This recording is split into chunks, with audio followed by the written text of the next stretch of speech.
berkaitan dengan proses yang berlangsung atau dinamika dan pengaruhnya terhadap bumi itu tersendiri. Termasuk di dalamnya tentang bagaimana proses pembentukan batuan serta mineral yang terkandung di dalamnya. Jadi ada sifatnya material di sini, ya, material penyusunnya seperti apa, bagaimana prosesnya, sehingga batuan atau mineral tersebut tersimpan di alam dalam batuan yang berlangsung selama dan atau setelah proses pembentukannya, serta berbagai macam makhluk hidup yang pernah ada atau hidup di bumi. Atau mungkin Bapak Ibu yang sempat searching atau pada saat ya shift-nya sedang istirahat atau pada saat cuti mungkin sering mendengar tentang fosil, itu salah satu pembelajaran di bidang geologi atau ilmu kebumian. Ya, seperti itu. Jadi mungkin pada saat di pekerjaan juga ada trainingnya, ya kurang lebih seperti ini, tidak akan sama persis tentang bagaimana geologi serta cabang ilmu lain yang saling berkolaborasi untuk memperoleh model dari bahan galian, baik itu mineral yang logam maupun non-logam, serta bagaimana rekayasa keteknikan yang berkaitan dengan material penyusun dari lokasi yang menjadi wilayah IUP atau izin usaha penambangan itu tersendiri. Tentunya kalau di batu bara kan akan lebih berkaitan dengan batuan sedimen, terutama dari jenis batu lempung, batu pasir, batu lanau, yang di dalamnya tersisip oleh material dari batu bara atau material karbon yang saling berkumpul menjadi batu bara di tempat bapak-bapak dan juga ibu yang saat ini menjadi tempat berkarya atau bekerja. Nah, cabang-cabangnya apa saja ya? Kurang lebih ada cukup banyak sebenarnya, cuma di pertemuan sekarang tidak terlalu banyak yang akan saya jelaskan. Petro, nah petro yang berkaitan dengan batuan ya, tentang batuan beku, batuan sedimen, dan batuan metamorf. Jadi kalau misalkan Bapak dan Ibu lebih banyak di batu bara, tentunya klasifikasi dan pembentukannya lebih ke batuan sedimen. Jadi kalau di Kalimantan itu macam-macam untuk formasi pembawa batu bara. Kalau di Kalsel ada formasi Tanjung, Warukin yang PT PPA, kemudian formasi Tanjung, formasi dari Barito itu tersendiri, ada formasi Kutai di Kalimantan Timur, ya, ada formasi apa lagi di Berau itu saya agak lupa, di Berau, yang membawa mineral batu bara salah satunya. Klasifikasi juga, kemudian tempat bagaimana pembentukan dan pengendapannya, yang pasti berkaitan dengan sistem endapan rawa dan juga sungai, serta sebagian berada di endapan dekat pantai atau delta. Jadi masing-masing memiliki ciri khas tersendiri. Tentunya di formasi yang ada di tempat Bapak atau Ibu di PT PPA itu berkaitan dengan sistem endapan rawa. Sehingga wajar dalam kelihatan mungkin di pit KGS itu dari lapisan sim batu baranya berupa spot-spot atau blok-blok yang memang dikelilingi oleh material overburden berupa batu pasir dan juga batu lanau. Kalau saya biasanya nyebutnya batu lanau, itu mungkin di laporannya mudstone atau apa, tapi lebih cocoknya sebagai batu lanau karena memang peralihan antara material lempung ke material pasir yang menjadi ciri khas dari endapan rawa. Tentunya rawa-rawa yang dekat dengan sistem sungai itu tersendiri. Jadi mungkin ketika awal-awal yang mungkin sebelum PPA dibuka, biasanya pasti di ahli geologi yang akan melihat bagaimana sistem endapan sungai yang dulunya ada, kemudian menjadi hilang atau berganti menjadi daerah wilayah atau perbukitan yang terisi oleh material dari batu bara itu tersendiri. Jadi mungkin di kesempatan nanti ini kan karena sekarang pembelajaran online, nanti ketika tatap muka berkesempatan nanti bisa kita diskusi langsung bagaimana kondisi material yang membawa batu bara serta material overburden dan bagaimana sistem yang terbentuk di wilayah atau area dari penambangan itu tersendiri. Kemudian mineral, ya, petro mineral, karena bersama-sama nanti kita akan berkuliah tentang mineral. cara mendeskripsi bagaimana jenis-jenisnya serta kandungan dan juga kegunaan mineralnya. Seperti itu. Kemudian juga ada sedimen. Nah, sedimen pasti berkaitan dengan batu bara ini, tentang bagaimana pembentukan batuan sedimen, proses sedimentasi, bagaimana kita belajar menampilkan struktur sedimen, model fases. Kalau fases itu berkaitan dengan model atau sistem pengendapan dan juga lingkungannya. Seperti itu. Jadi kalau misalkan Bapak-Bapak mungkin di divisi engineering atau plan itu biasanya membaca dokumen dari engineering geologi, ya biasanya disebutkan bahwa model fasiesnya sistem endapan rawa dengan material penyusunnya berupa batu pasir, batu lanau dengan struktur sedimen perlapisan silang siur atau berlapis sejajar atau laminasi. Biasanya seperti itu ya, muncul laporan. Bacaan hasil studi dari geologinya. Kalau saya itu biasanya dulu di awal-awal ketika bekerja itu dengan orang-orang tambang, biasanya di bagian eksplorasi pasti akan membuat pencatatan selain memetakan di mana lokasi batu bara, ya termasuk bentang alamnya seperti apa gitu, bentukannya apakah perbukitan yang sifatnya perbukitan landai atau perbukitan terjal, seperti itu. Geomorfologi ya, salah satu cabang ilmu yang nanti juga kita akan diskusi berkaitan dengan geomorfologi pada perkuliahan geologi dasar. Ada juga geologi struktur, jelas berkaitan dengan struktur geologi berupa lipatan, patahan, kekar, dan lain sebagainya. Pasti yang kita kejar di eksplorasi batu bara adalah lipatan. Di lipatan ini, yakni model perlapisan dan juga arahnya. Model arah perlapisan, baik itu strike dan deep-nya, itu yang akan menentukan ke arah mana kita akan melakukan proses penambangan material atau mineral batu bara itu tersendiri. Apalagi patahan atau juga struktur kekar yang berkaitan dengan eksplorasi mineral logam, misalkan emas, perak, tembaga, seperti itu. Mineral-mineral lain atau juga mineral-mineral yang sifatnya radioaktif seperti uranium. Ada paleontologi yang berkaitan dengan kehidupan masa lampau. Ada berupa fosil, baik makro, berarti fosil yang memang dapat dilihat langsung oleh mata kita. Mikro, dibantu oleh alat mikroskop, seperti itu. Ada stratigrafi, ini tidak akan asing untuk yang bekerja di bidang pertambangan, bagaimana pola perlapisan, urut-urutannya, proses sepanjang pembentukan perlapisan batuan, kemudian geologi terapan ya, bagaimana penerapan geologi terhadap bidang misalkan di pertambangan, minyak migas, di batu bara, di hidronya, pola pengairan ya. Pola aliran jelas sangat penting dalam kegiatan penambangan karena berkaitan dengan sistem hidro. Biasanya kalau misalkan muka air tanah itu kalau tidak dikeringkan atau misalkan akan dilakukan suatu blasting dalam pembukaan tambang, biasanya kita ngecek dulu ini arah alirannya ke arah mana nih di hidro ini. Arah mana, jangan sampai ketika sudah dipasang itunya ledak ternyata aliran airnya malah mengalir ke arah mendekati ini apa namanya lokasi yang harusnya menjadi tempat mungkin di kantor office-nya atau apa seperti itu, sehingga malah mencemari kondisi air tanahnya seperti itu, atau nanti malah menjadikan lerengnya menjadi rontok ke arah yang tidak diinginkan karena kelebihan kondisi fluida atau airnya. Geologi teknik tentang bagaimana perancangan ini bersinggungan dengan orang-orang dari teknik sipil. Seperti itu, pembuatan jalan ini biasanya pembuatan jalan, rekayasa lereng gitu. Seperti yang di jalan gitu, yang di satu itu pasti menggunakan ahli-ahli di bidang geologi teknik. Nah, ini yang lebih jelas ya Bapak Ibu, bagaimana bagian geologi beserta cabang-cabangnya yang pernah saya dapatkan juga dulu ketika berkuliah. Nah, ini pembimbing saya juga dulu pada saat kuliah di Bandung itu.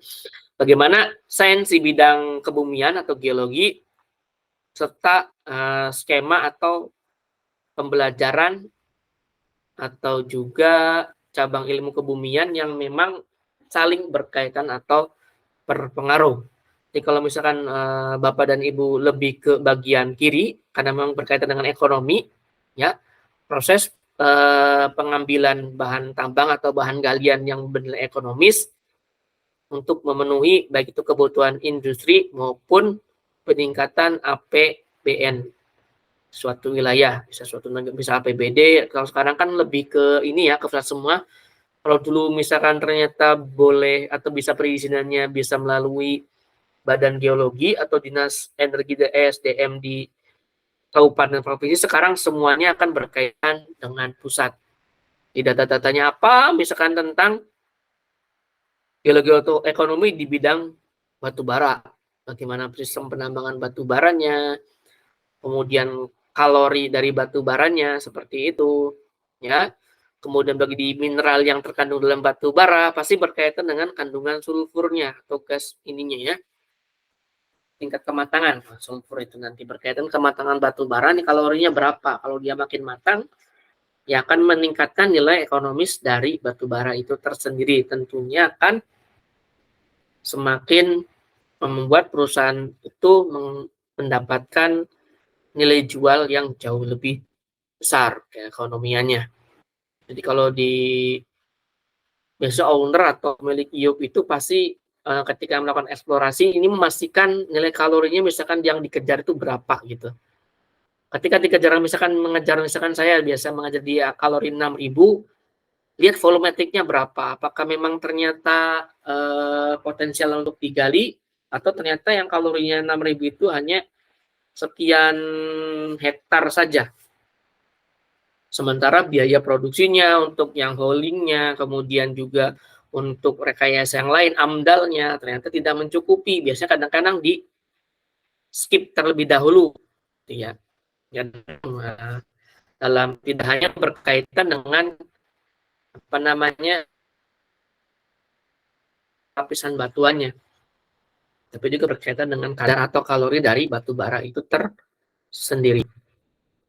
Sejarah dari ilmu bumian ya, yang pertama kali itu jadi pernah oleh orang Yunani, Aristoteles itu bahwa pernah menyatakan bahwa filsuf ya 2300 tahun yang lalu ini batuan itu terbentuk karena pengaruh bintang-bintang dari dulu ya, karena bintang itu biasanya karena memang mencatat sempat beberapa kali meteor itu jatuh dan ke bumi terjadi akibat meledaknya udara yang padat di bumi karena adanya proses pemanasan oleh pusat api gitu.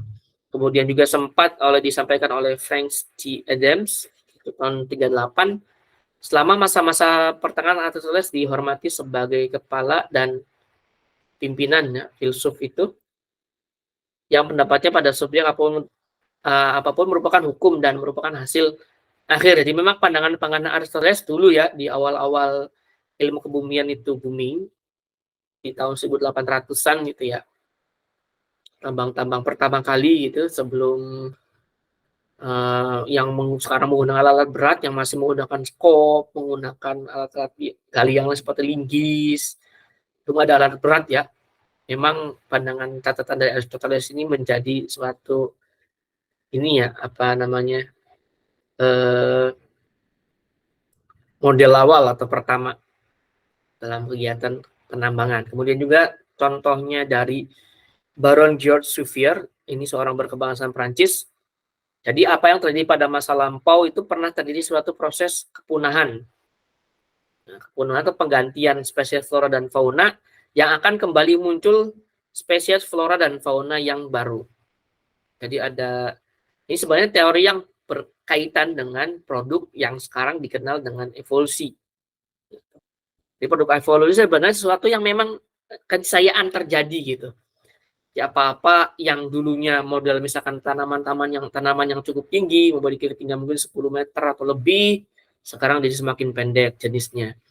Seperti itu. Atau misalkan dari jenis-jenis kucing zaman dulu, misalkan dengan diameter yang jauh lebih lebar, tingginya jauh lebih, perawakannya jauh lebih besar, sekarang menjadi lebih kecil, yang tersisa yang paling besar itu hanya kelompok harimau atau kelompok singa.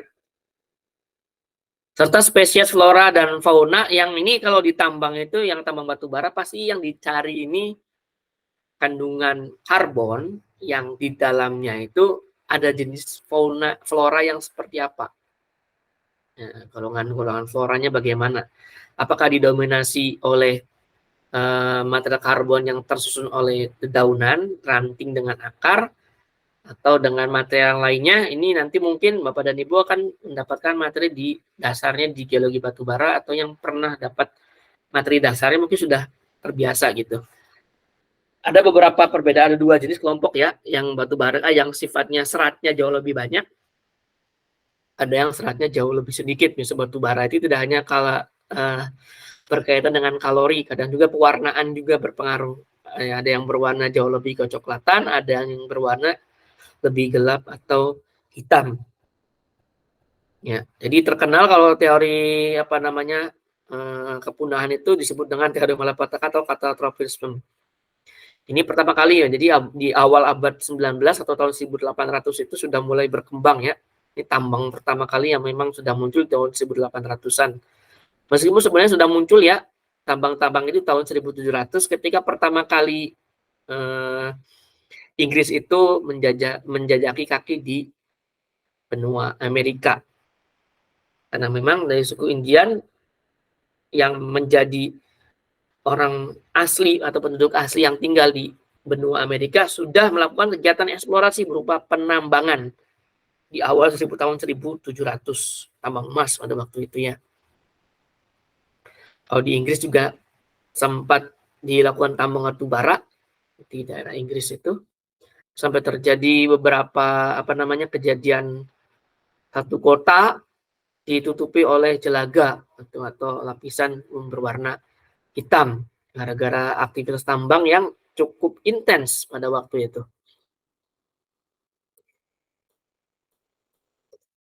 Kemudian juga ini Bapak Ilmu Geologi James Hutton yang digunakan ya, ini menjadi salah seorang pelopor pada bidang ilmu kebumian. James Hutton tahun 1795 mengatakan bahwa depression is the key to the past. Ya. Maksudnya apa? Depression is the key to the past, artinya apa yang terjadi pada kondisi sekarang atau saat ini juga berlangsung pula pada masa yang lalu. Saat ini kita melihat proses sedimentasi di sungai, di rawa, di laut atau delta, ya, pasti di dulunya pun mengalami proses yang sama seperti itu. Jadi mungkin ada endapan rawa yang bisa Bapak-bapak kan suka mancing itu kan, ya, mancing misalnya di daerah rawa-rawa cari ikan haruan itu. Mancing pasti akan ada endapan yang lapisan karbon di pinggir-pinggirnya rawa atau sungai itu. Itu yang artinya membuat kecelakaan, itu yang menjadi cikal bakal dari endapan batu bara yang dulunya itu sempat terbentuk, yang sekarang menjadi tempat Bapak dan Ibu berkarya atau bekerja di PT PPA, di PIB gitu. Lahan punya BIB dengan formasi adalah formasi warukin. Kemudian material OB-nya apa? Ada matrok, ada pasir, ada lempung. Seperti itu. Ya, sama ya. Kejadian yang terjadi pada masa lampau juga terjadi pada saat sekarang.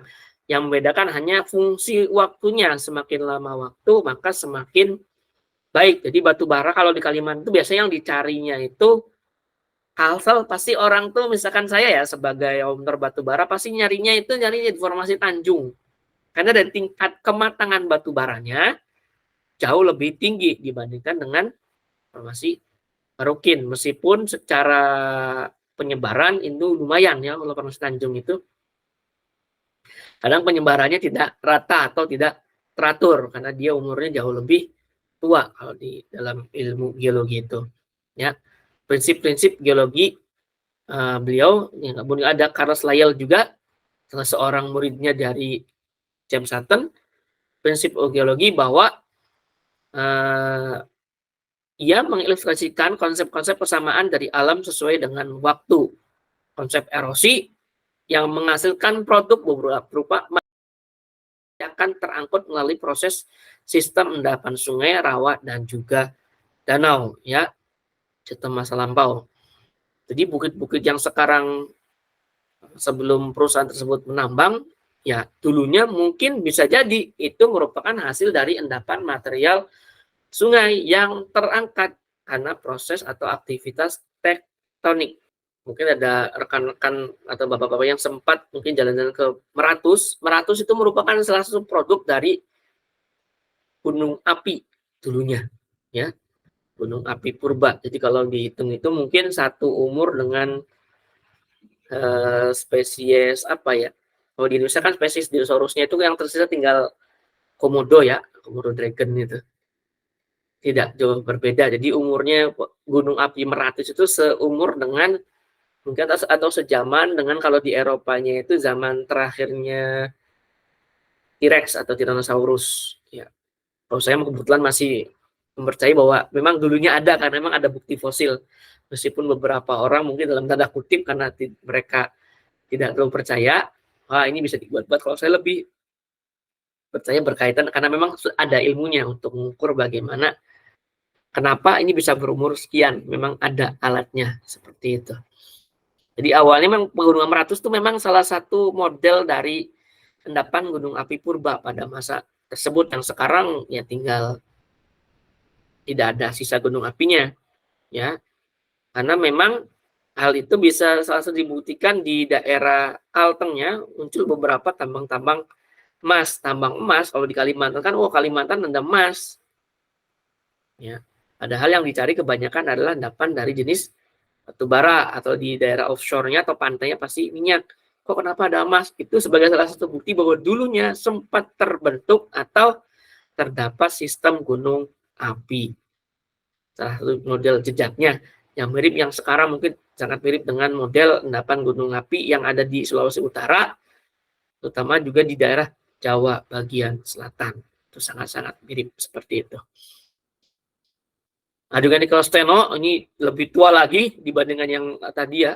James Hutton itu tahun 1700, ini 1600. Film kubis sudah terbentuk ya, jadi wajar memang kita itu memang berada pada rumpun yang terkenal cukup tua proses pembelajarannya ya. Ilmu geologi, ilmu tambang itu memang cukup tua gitu. Nah, sekarang terus berkembang untuk bagaimana kita mendapatkan model dari endapan materialnya atau bahan galian yang sifatnya bernilai ekonomis. Ya. Jadi yang biasanya digunakan dalam penafsiran lapisan-lapisan batuan sedimen itu yang digunakan adalah dari Nicholas Steno, seorang Denmark ya. Orang Denmark, beliau itu di Eropa Utara, tentang bagaimana lapisan-lapisan batuan sedimen ya, model endapan superposisi atau perlapisan yang lainnya. Ada juga skala waktu geologi. Maksudnya apa nih skala waktu geologi? Ini berkaitan dengan waktu relatif dan waktu absolut. Jadi waktu relatif itu biasanya dimunculkan dari apa? Dari batuan beserta kondisi kehidupan organisme di masa yang lalu. Jadi kalau di Carlos Lyell itu yang berkaitan dengan ada teori kepunahan, maka kehidupan organisme masa lalu yang tersimpan dalam material batuan yang terkandung di dalam batuan itu ini akan menjadi waktu yang boleh dikatakan, misalkan saya dulu melakukan eksplorasi itu biasanya yang dicari itu fosil dari jenis hewannya, ya.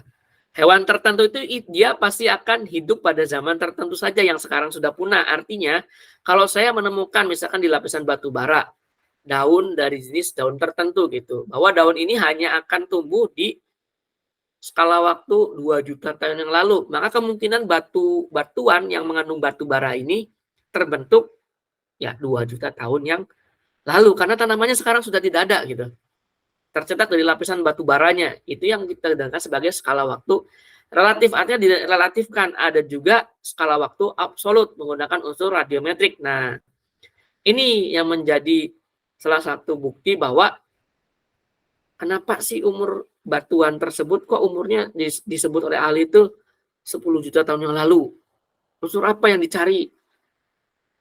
Kok tiba-tiba batu bara, ini batu baranya formasi Tanjung atau formasi Kutai, misalkan 10 juta tahun yang lalu. Nah, kalau batu bara yang diambil adalah unsur karbonnya. Unsur karbon untuk bagaimana mengetahui umur unsur karbon ini berapa gitu ya. berapa akumulasi karbon yang ada di batu bara ini. Seperti itu. Jadi ada relatif dan juga ada waktu. Absolut yang pertama menggunakan fosilnya, yang kedua menggunakan unsurnya, bisa kalsium, uranium, vanadium, ada kalsium juga, kalium, natrium, dan lain sebagainya yang terkandung di dalam batuan tersebut. Ini pasti digunakan. Ini lumayan ya untuk umur-umur ini. Saya waktu 2008 atau 2009 itu termasuk kuliah. Kalau misalkan ingin menghitung umur dari batu bara dengan unsur ini kurang lebih dalam satu samplingnya aja itu bisa menelan biaya sekitar berapa ya kalau pengen ini nih, 20 juta lebih. Satu sampel itu, 20 jutaan. Bayang batu bara coba. Sementara sampelnya misalkan 150 atau berapa gitu. Berapa biaya yang harus dikeluarkan. Hanya ingin tahu umur ini sebenarnya berapa. Karena berkaitan dengan tingkat kematangannya. Ini semakin matang ya kalorinya juga semakin tinggi. Seperti itu. Itu yang digunakan ya, lumayan. Nah ini waktu yang relatif ya, yang menjadi masa-masa tertentu menjadi ciri khas ya. Skala waktu relatifnya, ini Nur tahun 2012, jadi mungkin kalau misalkan Bapak Ibu mendownload bukunya, nanti akan terlihat file ini akan muncul di bab paleontologi. Itu. Ya. Zaman paling atas ini paling muda, ini kuarter yang menjadi penanda munculnya manusia pertama kali. Ini berdasarkan fosil. Gitu. Atau mungkin Bapak Ibu sempat mendengar ada fosil-fosil dari ini ya, fosil manusia purba yang tinggal di Gua Liang itu, di arah Mentewe atau yang di dekat-dekat ke arah Banjar atau Tanah Laut itu, di beberapa batu gampingnya atau gua gamping atau gua kapurnya, itu muncul di zaman Pleistosen, itu kurang lebih Pleistosen di umur sekitar 10 ribuan. Hitungnya ya, sekitar 10 ribuan. Biasanya di samping-sampingnya itu ada material berupa kerajinan atau material tombak-tombak sederhana dari batu-batu yang diasah. Ya, ada tersier. Nah, biasanya batu bara itu munculnya di umur tersier yang menjadi kawasan eksplorasi di hampir seluruh wilayah Kalimantan. Kalsel, Kaltim, Kalteng, Kalbar, Kaltara. Itu pasti mereka batu baranya akan muncul di umur Oligosen, Miosen di sini. Di dua umur ini. Dicari. Kalau makin tua, oh ini makin gede kalorinya ini. Yang di Berau itu lumayan kalorinya. Itu ada yang di angka berapa? Saya sempat dengar 8 ribuan mungkin ya. Lumayan besar itu Bapak Ibu sekalian. Tapi juga ada yang umur kapur, ada. Ternyata memang batu bara yang ada di daerah Australia ini lumayan tua. Ya. Jadi kalau di Australia itu nyari batu bara pasti kalau kalorinya itu nggak akan kurang dari 6.000. Kalau di Australia itu memang ngeri betul. Jadi kalau bisa ahli-ahli, misalkan supervisi Bapak itu Bapak Ibu yang mungkin memang benar-benar ahli di batu bara, pasti di antara mereka ada yang lulusan dari Australia gitu. Karena memang pembelajaran untuk tambang batu bara yang top di dunia itu memang dari Australia. Pasti nyarinya ahli dari sana gitu. Atau belajarnya di sana gitu. Langsung melihat bagaimana kondisi batu bara berumur kapur itu keras Pak, bahkan sekeras batu pasir gitu batu baranya itu keras betul. Kalau batu pasir kan di blasting, batu bara kan enak saja kan pakai alat berat saja digaruk gitu kan, pakai PC ini bener-bener blastingnya kadang-kadang lumayan itu pecahannya. Kalau batu bara kalau blasting kan pecahnya kemana-mana, itu masih utuh saking bagusnya gitu kalorinya. Batu baranya saking kerasnya gitu. Sekitar antara kan ada bituminus sampai ke arah antrasit itu batu baranya juga.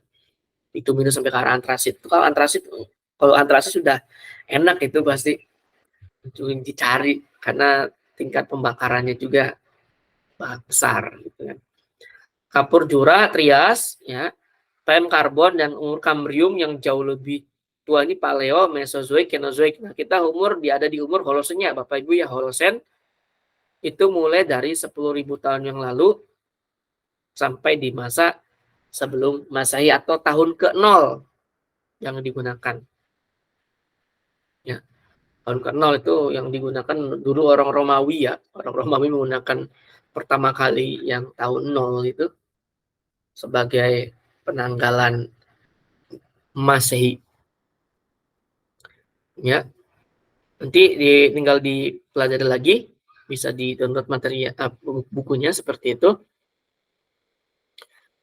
Nah, ini baru umur absolutnya. Kalau tadi kan relatif ya, sekarang absolutnya tuh ada. Saya sempat mengatakan unsur karbon atau nitrogen. Nah, karbon, nitrogen ini yang biasanya digunakan di kandungan batu bara. Batu bara kan pasti ada nitrogennya. Dikit kandungan nitratnya di situ. Karbon jelas ya, yang warna hitam itu ya. Potasium, argon biasanya untuk mineral-mineral logam. Ada rubidium, strontium, dan uranium lead itu timbal. Ya, Pb. Uranium lead itu timbal ya, mungkin yang familiar atau sempat bekerja di PPA untuk eksplorasi mineral, biasanya potasium dan argonnya itu. Atau potasium itu nama lainnya kalium ya, Bapak Ibu. Potasium itu nama lainnya kalium. Ini Inggris ya. Jadi Inggris itu bisa menggunakan kalimat potasium untuk kalium. Untuk natrium biasanya digunakan sodium. Nah, makanya kalau di merek dagangan ada monosodium glutamat (MSG). Diganti menjadi mononatrium glutamat, sama-sama MSG padahal itu. Cuma beda penamaan. Natrium itu Amerika sentris, kalau sodium Inggris. Itu orang Eropa lah bisa menggunakan sodium seperti itu. Potasium pun sama, kalium itu orang Amerika, kalium. Seperti itu. Ini umurnya kurang lebih ya, zaman kuarter itu mulai dari 1,6 juta tahun yang lalu. Ya. Kemunculan evolusi kera pertama kali gitu kan, mulai jadi kera, dari ada yang jadi babon, ada yang kera, ada yang jadi bekantan segala macam gitu, sampai kemunculan manusia pertama di bumi. Ya, kalau saya percaya Nabi Adam alaihissalam gitu kan, muncul manusia pertama di bumi gitu, sampai di umur sekarang kita tahun 2023. Umur kapur itu kurang lebih dari 138 juta tahun yang lalu sampai 66 juta. Umur kapur ya, kenapa dinamakan umur kapur? Karena memang pada jutaan sekitar 60 juta itu, selama 60-70 juta itu memang terbentuk banyak sekali batuan kapur atau batu gamping dengan unsur kalsium karbonat gitu ya, Bapak Ibu. Jura, Trias itu zaman dinosaur. Perm itu muncul pertama kali kehidupan di laut. Di sini mulainya karbon itu. Nah, ada dua istilah karbon, Pak. Karbon itu apa maksudnya karbon? Berarti banyak unsur karbon yang terbentuk. Artinya di sini pertama kali tumbuhan dengan tingkat sederhana itu muncul atau tumbuh di permukaan bumi. Makin bawah, sejarah pertama bumi kalau yang saya pelajari itu baru terbentuk di bagian laut. Cambrium atau silur Devon yang terkenal dengan fosil trilobit ya. Trilobita itu. Yang seperti apa? Trilobit itu seperti undur-undur gitu. Atau serangga kuno. Ya, trilobit nanti cek aja di buku ini ya, Pak Johari, ada fosilnya gitu. Gambarnya kayak mana? Itu gambarnya kayak mana? Pak ngawang-ngawang ada di fosilnya di situ diwujudkan. Nah, ini kurang lebih sama, tidak jauh berbeda. Kalau yang ini jauh lebih lengkap, biasanya digunakan International Commission on Stratigraphy. Ini yang digunakan oleh orang-orang dari Amerika biasanya tuh. Oke, yang ini dibaginya jauh lebih jelas. Kemudian ada peristiwa. Nah, disebut apa peristiwa? Yang atas, evolusi manusia pertama kali ya. Maksud evolusi pertama kali manusia muncul di muka bumi. Evolusi manusia, mulai manusia yang sempat dilihat manusia mirip-mirip kera gitu kan. Ya, padahal manusia yang karena kelas sendiri beda lagi gitu. Kemudian tersier mungkin muncul di jenis mamalia atau hewan mamah biak yang beranak. Kapur ditandai dengan punahnya dinosaurus. Jura muncul pertama kali burung ya. Trias juga muncul pertama kali dinosaurus, dan mamalia pertama ya dari jenis tikus ini dulunya itu tikus purba yang pertama kali muncul. Perm itu dari jenis reptil pertama. Karbon tanaman seed itu seed fern maksudnya tanaman ya, munculan pertama reptil juga. Devon amfibi dari jenis ikan. Tanaman darat vaskular di silur itu muncul sekitar 450 juta tahun yang lalu. Pak, ini umurnya pakai apa Pak? Ini umur apa nih silur muncul? Tadi ya unsur vanadium, unsur uranium. Timbalnya ada pada batuan, diukur, diketahui Ini kira-kira sekian juta tahun yang lalu ya. Lumayan, jadi ada sekitar 650 juta tahun yang lalu yang ada di bumi kita ini ya. Ini menurut pandangan para ahli di bidang kebumian. Seperti itu. Kemudian interior bumi, ya kurang lebih seperti ini yang ada di bumi kita. Nah, ada bagian inti, inti bagian dalam dan inti yang sifatnya padat, ya. Inner core di sini yang sampai di kedalaman berapa? 6.000 meter, 5.000 sampai 6.000 meteran, kilometer sorry, ya. Ini bagaimana Pak cara menggunakan teknik teori geofisika atau gelombang seismik? Mungkin Bapak dan Ibu yang sempat sebelum di PPA kerja di bidang ikut-ikut project atau ikut-ikut pekerjaan di bidang seismik, mungkin akan familiar menggunakan bagaimana untuk mengetahui di bagian dalam bumi itu. Misalkan kita ada di sini, kita ingin tahu kan dalam bumi kita itu pakai gelombang kejut atau gelombang seismik sehingga diketahui kurang lebih ini lapisan airnya, ini lapisan pasirnya, ini lapisan ininya. Sama di bumi juga menggunakan gelombang seismik seperti itu. Outer core yang sifatnya cair ini ya, yang menjadi cikal bakal magma, ya, magma yang akan tersimpan dalam mantel yang akan dikeluarkan melalui skema atau sistem dari gunung api di bagian kerak bumi. Seperti itu. Jadi yang perlu diingat adalah bagian ini bumi terbagi menjadi inti ya, bagian bumi inti, sebelah interiornya mantel, ada asthenosfer, lithosfer dan juga kerak bumi. Itu ada lapisan asthenosfer, ada lapisan lithosfer, kerak bumi dan juga keraknya.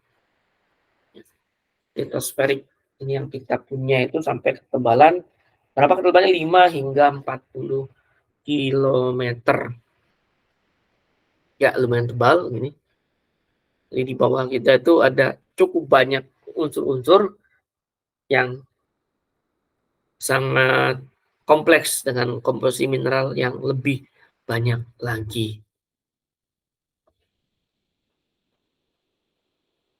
Ya. Jadi sekarang jam 9 mungkin kita akan break sebentar materinya. Saya tuliskan dulu untuk yang ini. Nanti setelah penjelasan materi ini, kalau ada ingin sesuatu yang ingin didiskusikan juga saya persilakan. Jadi kurang lebih apa kondisinya, ada inti bumi atau core ya. Core atau inti bumi kedalamannya berapa? 2883 ya. Dengan kandungannya apa? Kandungan nikel dan juga besi dalam bentuk cairan dan juga padatan. Ya, di bumi kita itu menurut ahli di bidang geofisika atau geofisik atau geologi fisik itu nikel besinya itu banyak bumi kita ya. Nikel Fe yang kita gunakan juga kan, ini nikel itu menjadi material bersifat ekonomis. Biasanya itu carinya itu di mana? Di endapan ya, dari batuan beku, intrusi batuan beku biasanya. Kita ekstrak nikelnya, kadang-kadang nggak cuma nikel, bauksit-nya muncul, aluminiumnya muncul, litiumnya pun muncul, itu mangannya pun diambil, macam-macam gitu. Kemudian lapisan mantel ya, yang sifatnya cair gitu. Cairan panas, ini cikal bakal magma.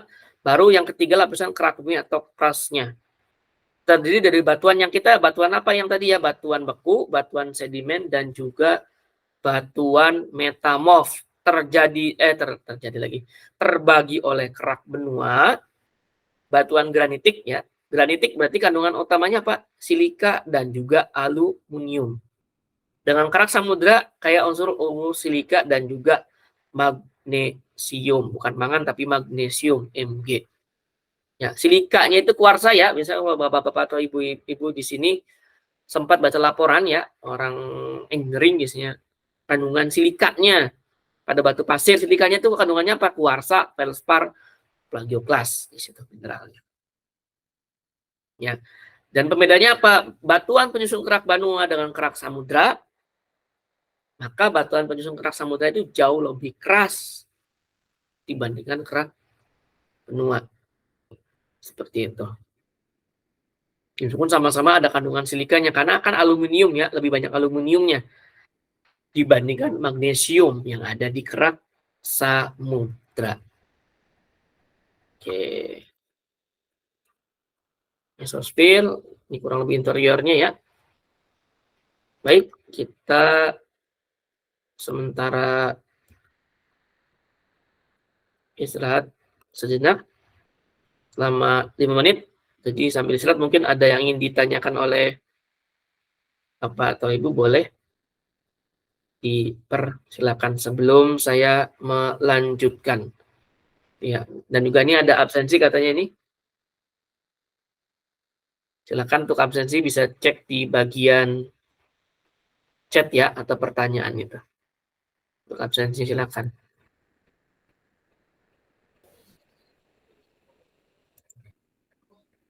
Pak Rifki. Enggak, siapa dulu ini? Pak Husen atau Ibu Kristina atau Pak Yoga, ini yang angkat tangan, ada 3 orang. Saya sudah saja, Pak. Silakan.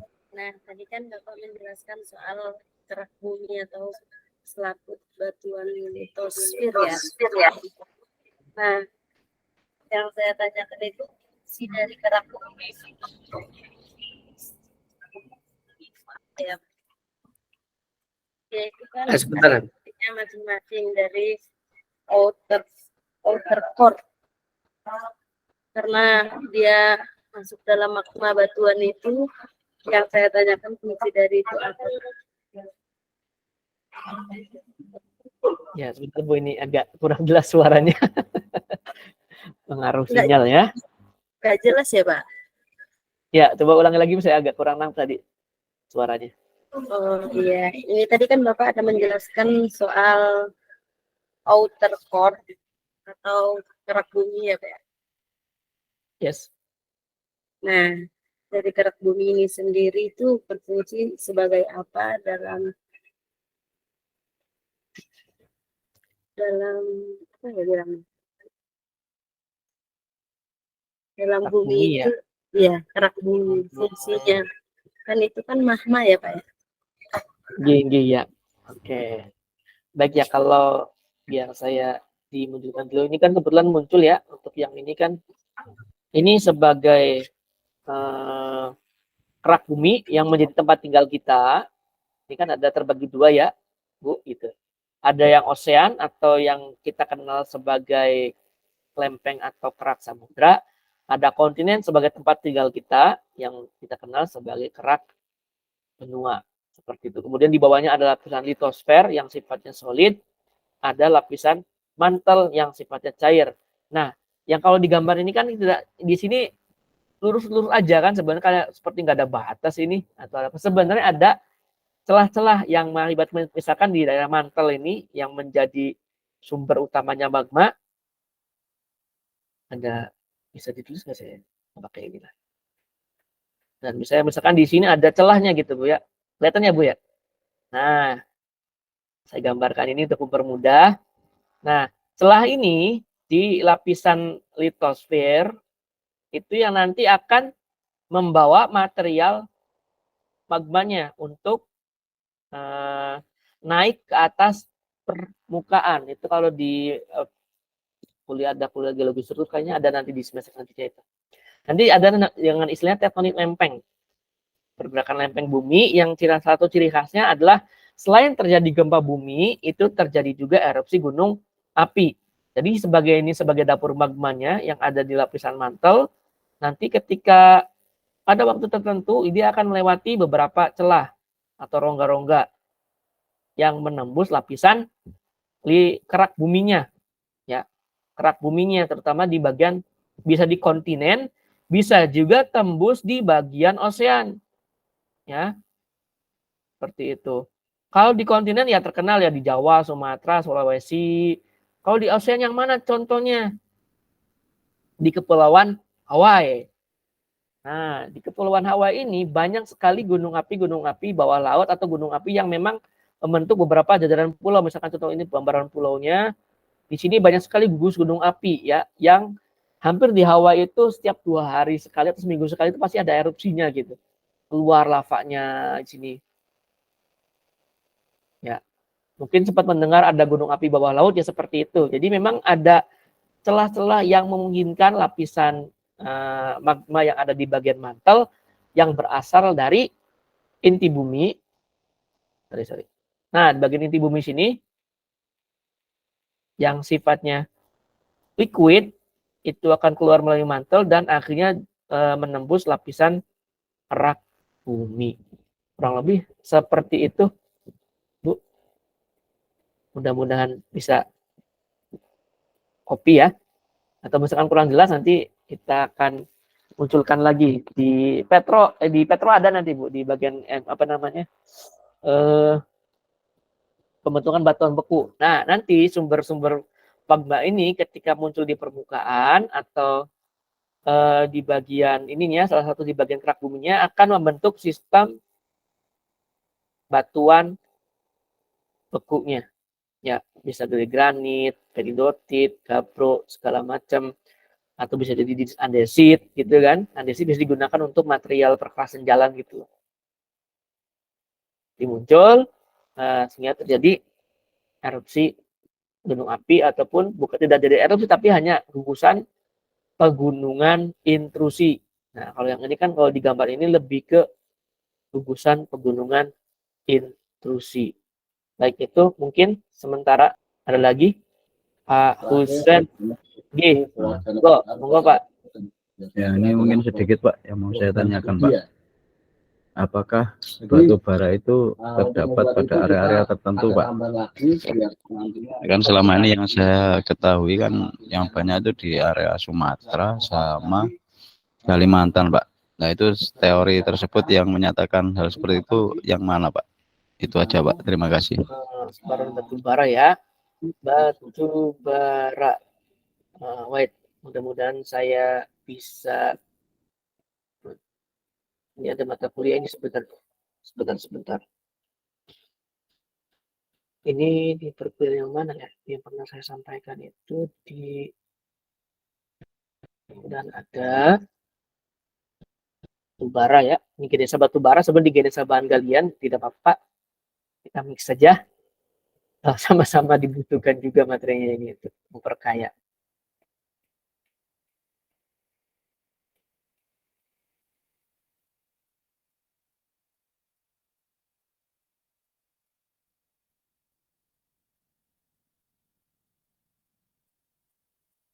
Oke.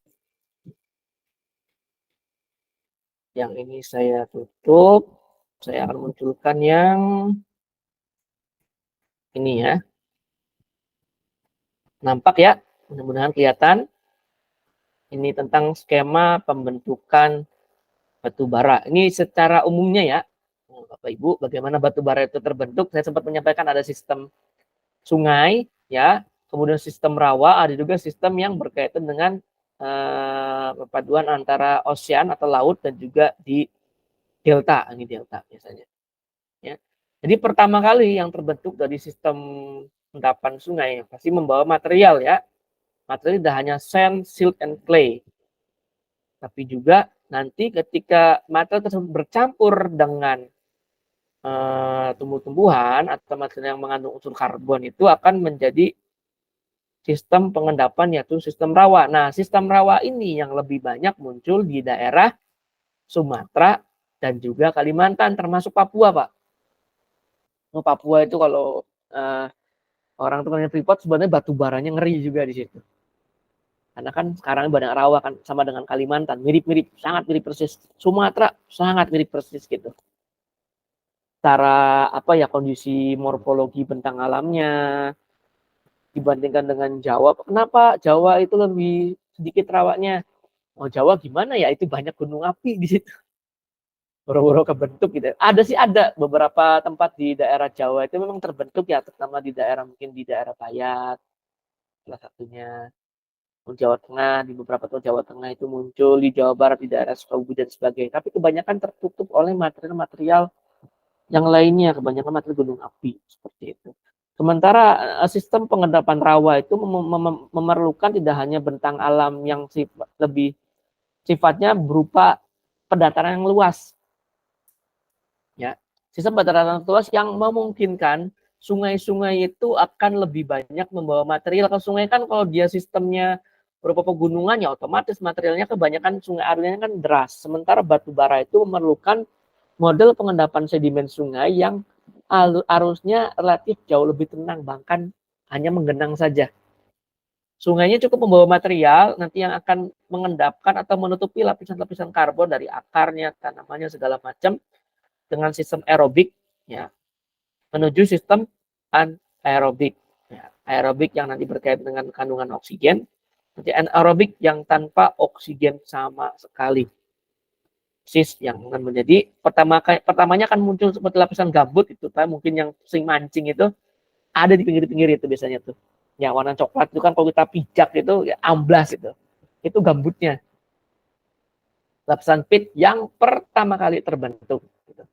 Baru menjadi lignit dengan komposisi sekitar 60% karbon. Ya, pH-nya kurang lebih 4. Seperti itu. Baru subbituminus, bituminus, dan antrasit. Nanti kalau tidak salah ini sebarannya di bentar, nah kurang lebih seperti gambarannya.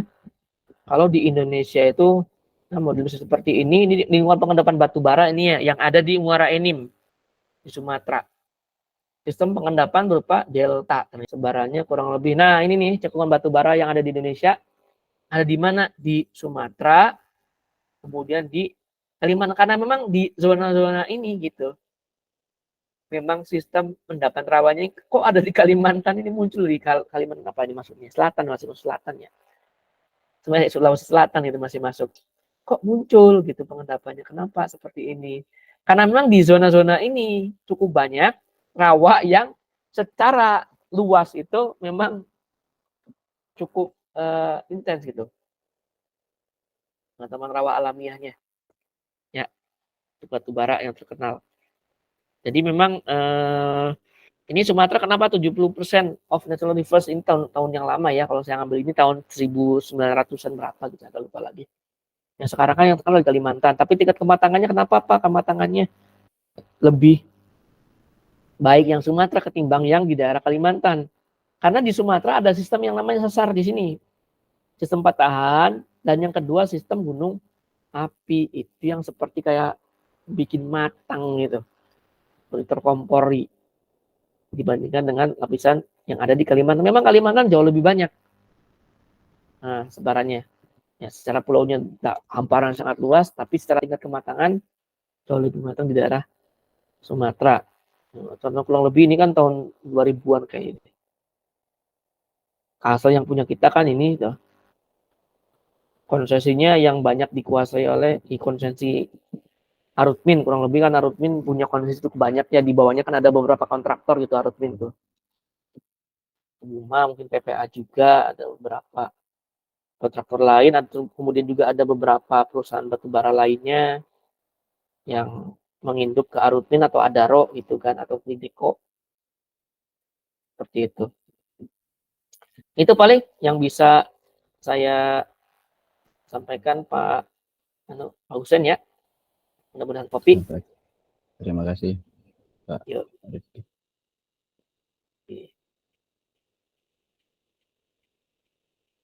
Mungkin kita lanjut dulu ya. Kalau misalkan belum ada pertanyaan bisa kita lanjutkan. Mungkin kita skip dulu di beberapa. Nah kurang lebih ini ya sempat tadi saya ada ini fosil atau apa gitu kan. Jadi kurang lebih memang kalau kita mau melakukan pencocokan, ini yang pertama kali teori oleh Arthur Wegener tahun 1912 ini yang terkenal. Jadi antara daratan antara Amerika Selatan dengan Afrika itu sempat menyatu. Dulunya sempat menyatu. Dicirikan oleh apa? Beberapa penyebaran fosil. Itu kan. Yang mirip di Afrika Selatan dan juga benua Afrika. Ada Listosaurus, ada Mesosaurus, ada fosil juga yang lain gitu kan. Kok ini ada muncul? Apakah dulunya pernah menyatu? Gitu kan. Yang dengan dikenal sebagai teori plate tektonik. Teori tektonik lempeng yang mempelajari hubungan antara deformasi dengan keberadaan pada pergerakan lempeng ya. Jadi kurang lebih kenapa ini sama kok bisa muncul yang fosil ini? Ini seperti buaya zaman dulu gitu kan. Ini taman tanaman fosil kok di Antartika, di Australia juga muncul gitu di sini. Kok di India juga bisa muncul fosil ini? Apakah sama persis? Ya Allah misal kalau saya bilang itu. Tapi memang secara kemungkinan teori yang muncul kenapa? Salah satu contoh di Himalaya itu salah satu pegunungan yang sampai saat ini terus bergerak gitu Pak. ini Himalaya, ini India ini, memang sampai sekarang itu kurang lebih ada kenaikan sekitar 4 mm per tahun. Bayangin aja puncaknya Everest itu. Tiap tahun naik gitu. Itu bayang mungkin 50 tahun yang akan datang bisa makin tinggi gitu. Lumayan. Karena memang ada pergerakan itu yang dikenal dengan teori tektonik lempeng. Nah, kurang lebih seperti ini ya. Yang tadi pergerakan di upper mantle. Jadi ada ocean ring yang kita kenal ini contoh di daerah Hawaii. Kemudian ada daerah ini busur samudra, misalkan contoh Samudra Hindia, ya. Ini Pulau Jawa yang menghasilkan beberapa produk gunung api, misalkan Merapi yang terus meletus itu kan, Krakatau, anak gunung Krakatau juga yang dekat-dekat laut gitu. Itu terkenal dengan pergerakan lempeng litosfer pada zona subduksi. Jadi kalau terkenal zona subduksi itu zona pertemuan antara lempeng atau kerak benua dengan kerak samudra. Ini zona subduksinya. Ya, jadi terkenal di Pulau Jawa bagian selatan itu Sumatera itu pasti ada namanya trans atau palung. Palung gitu ya. Jadi salah satu menjadi sumber biasanya para ahli BMKG itu ini palung di Jawa jangan sampai bergerak gitu. Tsunami-nya lumayan. Ya, ini yang biasanya menjadi catatannya. Palung Jawanya. Ya. Yang di daerah kita ini Indonesia ya. Indonesia itu ada beberapa lempeng ya, bergerak di Wajar. Di selatan ada Indian Ocean Plate, Wajar ada gempa bumi segala macam.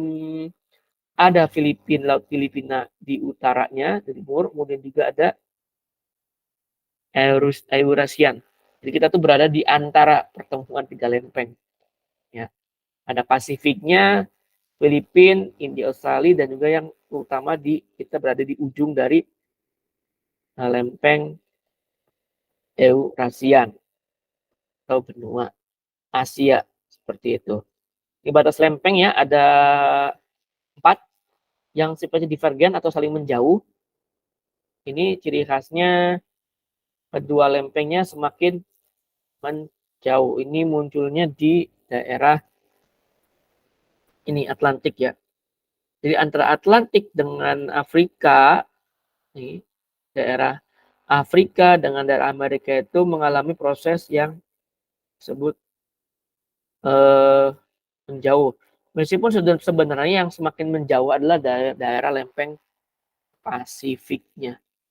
Itu karena Pasifiknya menekan, makin jauh dan lama-kelamaan juga akan semakin mendekat. Jadi boleh dibilang ini di Himalaya itu karena dulunya sempat menyatu dengan zona Afrika, kemudian dia menempel dengan Asia yang mengakibat terbentuknya pegunungan di Himalaya, meliputi India, Nepal, dan juga Bangladesh di zona ini. Cukup banyak ya. Nah, di kita di Kalimantan ini tenang baik gitu. Nah, memang sumber dari tekanan mantelnya memang tidak ada pada saat ini. Meskipun dulunya ada, dicirikan dari ini kan, ada belokan itu. Jawa, Nusa Tenggara Timur Barat, Barat ke Timur, kemudian ada di Laut Banda. Jadi wajar di Laut Banda itu termasuk bagian terdalam yang ada di Indonesia atau nomor 3 terdalam di dunia. Lempeng divergen, konvergen yang sering bertemu antara lempeng samudra dengan benua yang menghasilkan gunung api. Ini contoh konvergensi Himalaya ya, antara benua, contoh misalkan ini daerah Asianya, ini Indianya yang saling bertemu, terbentuklah pegunungan Himalaya. Ini yang saling bergeser, kanan kiri atau depan belakang, transform. Contohnya yang terbentuk di Pulau Sumatera. Contoh salah satunya ya. Meskipun sebenarnya ya daerah hidungnya itu kalau Pulau Kalimantan ada yang mirip hidung. Sebenarnya mirip hidung itu mirip sekali dengan pergerakan transform yang saling bergeser seperti itu. Kalau lihat di Pulau Kalimantan itu ada bagian hidung gitu kan, kurang lebih bergeser sebenarnya hidungnya itu. Ya. Divergen contohnya salah satunya ada di daerah Laut Merah.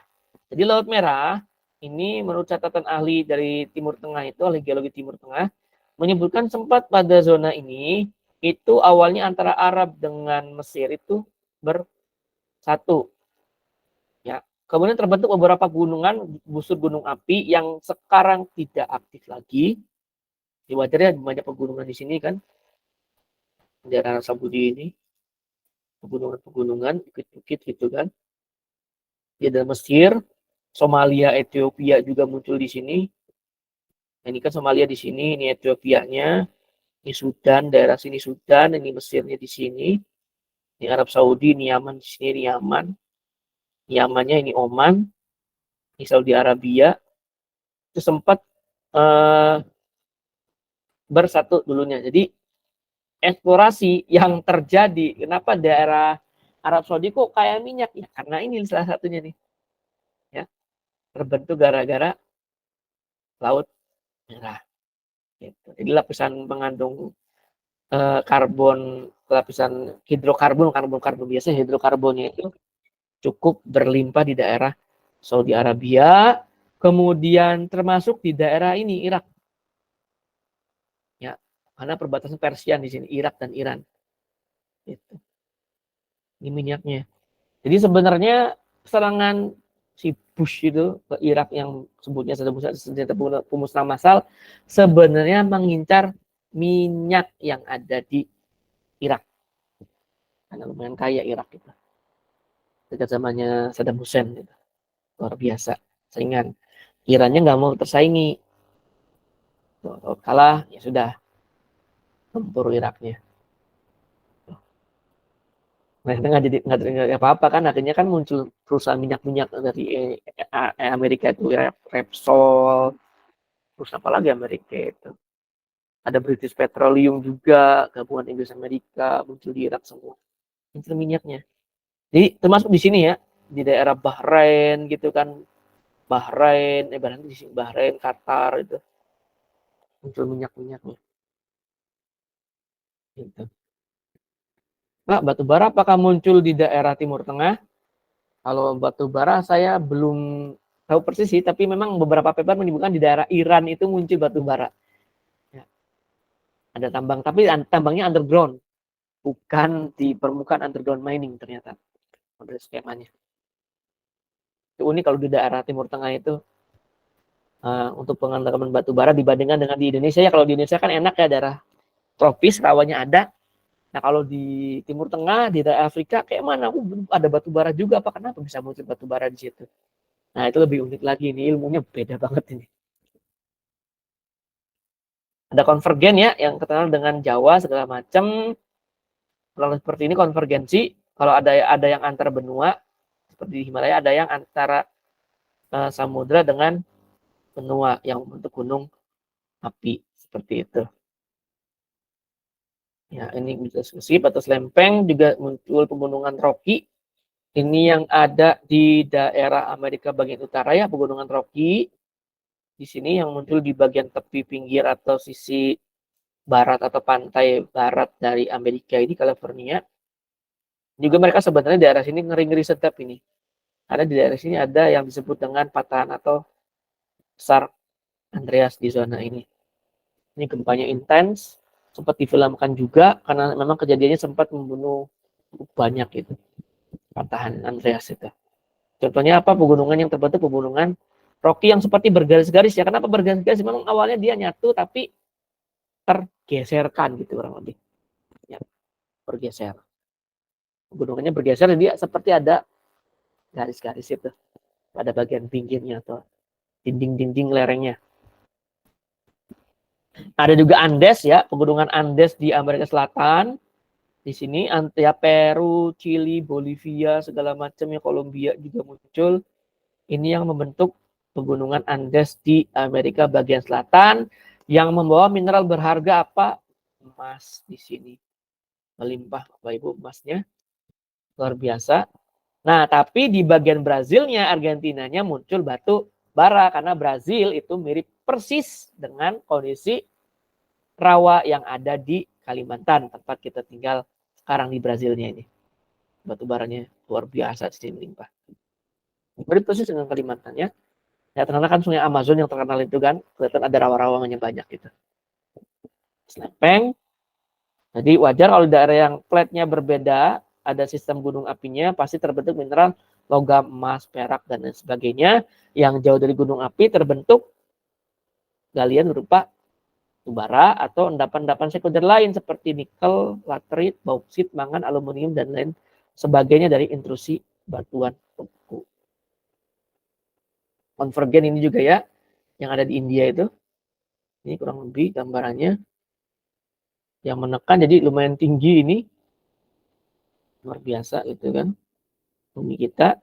Ada juga sifatnya transform ini yang muncul di daerah Patan San Andreas. Ya, sampai di Meksiko ini. Jadi salah satu keuntungan selain zona bahaya di daerah Andreas di Amerika itu di daerah Teluk Meksikonya ini, Pak. Minyaknya ini. Gitu. Banyak. Di Amerikanya ada batu bara. Di sininya batu bara gitu. Di sininya ada emas, bagian pinggirnya batu bara cukup melimpah, lautannya mengandung minyak. Macam di India, Kalimantan kan sama kurang lebih ya. Di Kaltimnya itu menjual minyak, ada minyaknya, di daratannya ada batu bara, termasuk emasnya juga. Oke, sementara itu dulu paling sebagai pembukaannya tentang kita belajar dulu tentang kita mengenal kondisi bumi kita ya. Kondisi bumi kita, nanti di pertemuan selanjutnya kita akan berdiskusi langsung tentang batuan-batuan yang ada di bumi kita. Baik, mungkin ada mungkin dari Bapak atau Ibu yang ingin didiskusikan. Sudah semua ngisi absensi kan ya? Sebagai catatan juga mungkin karena di sini juga ada adminnya yang akan menjangkau atau juga nanti berkaitan mungkin Bapak Ibu ingin ada hal atau sesuatu yang ingin ditanyakan berkaitan perkuliahan atau hal tertentu bisa menghubungi adminnya nanti. Jangan lupa isi absensinya yang di chat itu ya supaya tidak lupa. Oke, apakah cukup ini atau ada hal-hal lain?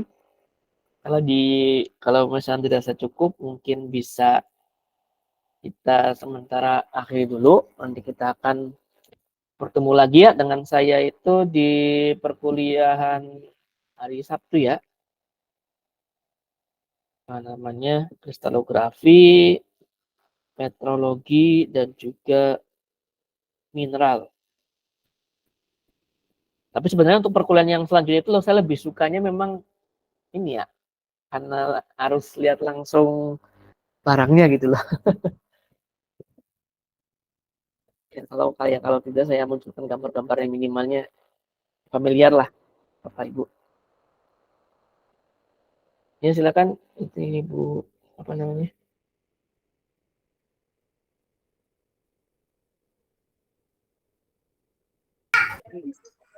Silakan. Bertanya Pak, ini kan seputar batu bara ya. Batu bara ini dibagi menjadi berapa jenis batu bara dan batu bara yang tertinggi itu batu bara dan yang paling batu bara apa karena di satu sisi Kalimantan ini banyak yang usahanya batu bara, pentingnya batu bara dalam kehidupan kita itu apa Pak? Oh, gini. Batu bara ya, bukan batu bara. Ini saya munculkan saja ini apalah perkuliahan yang lain ini sebenarnya nyambung juga saya. Mungkin saya munculkan di sini. Familiar ini kurang lebih kandungan batu bara ya. Jadi batu bara secara kelasnya itu memang ini ya kurang lebih dari mulai pit atau gambutnya, lignit. Sebenarnya sebelum lignit ada yang disebut dengan subbituminous, Bu. Jadi subbituminous itu atau hard coal ya. Yang ditambang di PT PPA itu yang hard coal-nya itu masuk di subbituminous. Itu memiliki kandungan karbon yang di angka 70%-an. Gitu. Kemudian baru di antrasit ini cukup banyak dari tingkat kandungan karbon, hidrogen dan juga oksigen. Kemudian juga nanti Nah, batu bara kan kalau secara sederhananya gini ya, kalau di dasar-dasar batu bara itu ada yang sifatnya humic coal, ada yang sapropelic ya. Kalau yang humik, sifatnya humifikasi memang benar-benar terakumulasi pada tempat di mana pohon-pohon dasar itu tumbuh. Jadi memang sifatnya in situ, humic coal itu. Kemudian juga komponen organik terbesarnya kebanyakan berwarna coklat sampai hitam. Biasa ada serat kayu pada rank rendah, brown coal, mikroskopik, kemudian juga ada ini ciri khasnya adalah berlapis. Jadi humic coal ini yang cukup banyak Bu, yang cukup banyak ada di daerah kita di Kalimantan, humic coal, terutama di daerah Kalsel ya. Ada juga yang sifatnya sapropelic gitu. Jadi tidak ada fase gambut, tapi memang mengalami proses yang seperti batuan sedimen, artinya tertransfer atau terpindahkan. Gitu. Makanya sifatnya sapropelic, ada humic, ada sapropelic. Ciri khasnya tidak mengalami proses terlapisan. Jadi biasanya itu yang sapropelic coal itu cukup banyak terbentuk di daerah, kalau di Indonesia itu munculnya di Sumatera ya, Sumatera Selatan. Banyak sapropelic. Kalau humic coal itu banyaknya di Kalimantan, tapi di beberapa cekungan di daerah Kutai itu sifatnya sapropelic. Kemudian juga di sini ini kan kuliah Genesa Bangkalian sebenarnya, nggak apa-apa lah. Saya munculkan saja ini beberapa nih, ada yang sifatnya hemic pit ya, gambutnya sapropelic kelihatan lebih berwarna coklat ya. Kalau hemic itu humic itu banyak coklatnya. Kalau saprik lebih serat-seratnya berwarna hitam karena mengalami proses perpindahan atau transportasi yang cukup intens. Kemudian kalau di mana ya, kalau nggak salah ada di slide ini deh, kelas batu bara, mudah-mudahan bentar ya. Lalu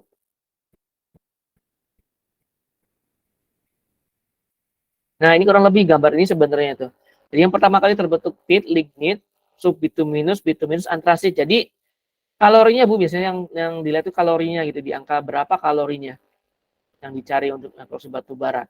Jadi misalkan saya dapat catatan hasil eksplorasi orang geologi bilang kalorinya di angka 6.000, maka masuk kategori yang kurang lebih bituminus.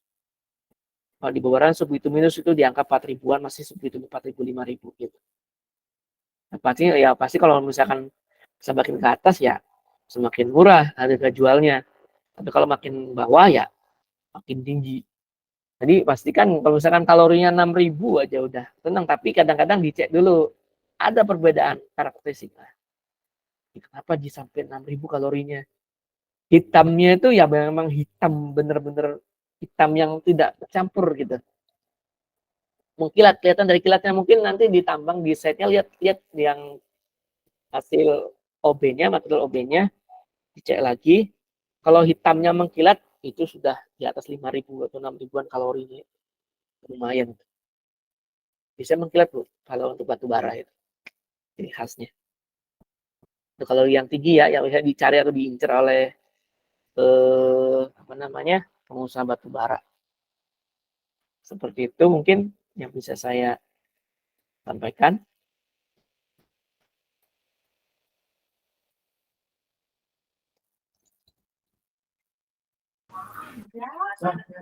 Baik, terima kasih atas penjelasannya. Karena ya kebanyakan memang yang bekerja di tambang batu bara ini kan karena mereka tahu bekerjanya saja tapi tidak tahu fungsi manfaat antara kalori terendah tertinggi. Nah di sini kan kalau Bapak jelaskan kan teman-teman juga semakin tahu berarti fungsinya kami kerja di tambang itu apa kayak gitu loh. Nggak cuma mau cari gajinya aja karena ditambang itu gajinya gede, tapi nggak tahu fungsi batu baranya kayak gitu. Fungsi batu bara kalau di Indonesia lebih ke ini sih sebenarnya lebih banyaknya untuk pertama itu untuk smelter. Smelter ini kan perlu pembakaran ya untuk logamnya supaya lebur itu kan mencapai titik tertentu, itu lebih lebih enak pakai batu bara. Pertama efisien, batu bara itu kalau dibakar itu kan lama dia ya. lama sekali gitu untuk padamnya, itu panasnya benar-benar tersimpan rapi gitu. Untuk pembangkit energi sekarang listrik yang kita gunakan sampai sekarang ini masih banyak pakai batu bara sebenarnya. Pembangkit listriknya meskipun ya disebutkan ya ini ada juga pakai minyak bumi solar kan di diesel ya, mesin diesel itu di gardu PLN induk gitu. Itu pakai ini. Karena dulu batu bara sebenarnya digunakan untuk apa? Untuk kapal uap. Dulu itu. Ya. Kapal Titanic kan yang mungkin yang pernah nonton kapal Titanic itu kan batu bara itu kan. Itu pakai itu. Kalau sekarang di Indonesia pakai pembangkit tenaga listrik, kemudian sebagian digunakan sebagai untuk di smelter ya. Daripada dibakar tungkunya itu menggunakan materi minyak, yang mending pakai inilah. Pasti pakai batu bara. Apalagi ya yang pernah digunakan ini, karena saya belum pernah kerja di hilir juga sih Bu. Saya lebih banyak kerja di eksplorasi, jadi saya cuma tahu di dua itu saya sektor, pembangkit energi listrik atau untuk pembakaran tungku smelter untuk peleburan logam. Atau juga di bidang industri lainnya, peleburan baja gitu kan, yang menggunakan panas gitu kan. Di Krakatau Steel biasanya pesan batu bara itu PT Krakatau Steel yang di Tangerang Cilegon itu untuk meleburkan dan memisahkan material baja atau besinya. Tapi yang pastinya ya perusahaan tertentu saja biasanya termasuk ini kan kalau ini tidak ini tantangan untuk industri batu bara itu ya antara kolaborasi dan elaborasi dengan pemerintah atau bidang sejenis yang melakukan eksplorasi batu bara juga. Itu mungkin yang bisa saya sampaikan karena kepada Ibu lebih pengalaman ya. Kalau saya lebih eksplorasi kebetulan. Paling juga ya kerja ngebornya, well site-nya akan ngecek nih batu bara kedalaman berapa, kemudian saya ngasih laporan ke orang engineer-nya kan ini kedalaman sekian silakan gitu. Jadi mau di blastingnya di titik yang mana gitu kan. Atau yang kupas desain lerengnya, kupas kenapa dikupas harus 60 derajat gitu kan. Kenapa nggak langsung peledak gitu. Bisa orang gitu, nanti dulu Pak itu muka air tanahnya berapa gitu. Nanti tiba-tiba blas gitu, belum diledakkan udah airnya merembes semua. Misalkan dipompa dulu ya sebelum melakukan blasting atau apa itu atau ya. Itu mungkin kalau dirasa cukup kita bisa tutup sementara atau misalkan ada yang ingin ditanyakan lagi. Silakan. Cukup Pak, terima kasih penjelasannya. Oh, iya. Baik ya, kalau gitu kita akan ketemu lagi pekan depan, insya Allah. Nanti kalau ada apa-apa, nanti silakan bisa hubungi saya atau hubungi admin dari Poltek ya, perkuliahan untuk materinya bisa dipelajari. Ini misalkan Bapak ingin diskusi di luar perkuliahan, boleh. Mudah-mudahan kita juga sempat tatap langsung, nanti saya juga PPA itu baru berapa kali, sekali kayaknya. Itu pun cuma ngecek yang di kit KGS itu, pas mau ada blasting. Ya, mudah-mudahan ketemu, jadi enak kita diskusi langsung ke materialnya, ini apa maksudnya, ini apa, ini batuannya gimana, ini mineralnya kenapa seperti ini kenapa OB-nya harus seperti ini, itu beda lagi. Kolaborasi ya, sebagai di bidang akademik bisa kolaborasi, mungkin riset yang bisa membantu pekerjaan dari Bapak Ibu juga. Baik, itu saja mungkin. Terima kasih. Saya undur diri, pamit. Selamat malam. Assalamualaikum warahmatullahi wabarakatuh. Waalaikumsalam. Bisa pamit ya. Ibu, terima kasih.